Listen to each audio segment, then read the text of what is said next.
స్నానం పూర్తయిన తరువాత మొదటిగా సూర్యుడికి కొన్ని ఆవు పాలను నైవేద్యం పెట్టి తాగిస్తారు.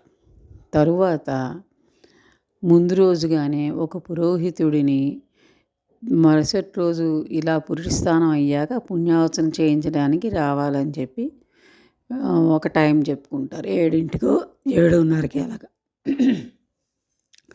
అప్పుడు ఆ పురోహితుడు వచ్చి తల్లిని పిల్లని కూర్చోబెట్టి గణపతి పూజ చేయించి పుణ్యావసరం చేయించి ఆ నీళ్ళని ఆ తల్లికి పిల్ల మీద చల్లించిన తర్వాత ఇల్లంతా కూడా చల్లుతారు అన్నమాట. అప్పటికి పురిటి శుద్ధి పూర్తవుతుంది. ఆ రోజు తెలగపిండి పప్పు తప్పనిసరిగా వండుతారు.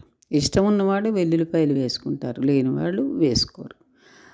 ఆ రోజు మధ్యాహ్నం వంట పూర్తి చేసిన తర్వాత బాలింతరాలు ఏ మంచం మీద అయితే పడుకుంటుందో ఆ మంచం కోడిదకి పసుపు రాసి బొట్టు పెట్టి ఈ ఒక విస్తర వేసి దాంట్లో అన్నము, తెలగపిండి పప్పు, కూర అన్ని పదార్థాలు వేసి నైవేద్యం పెడతారు.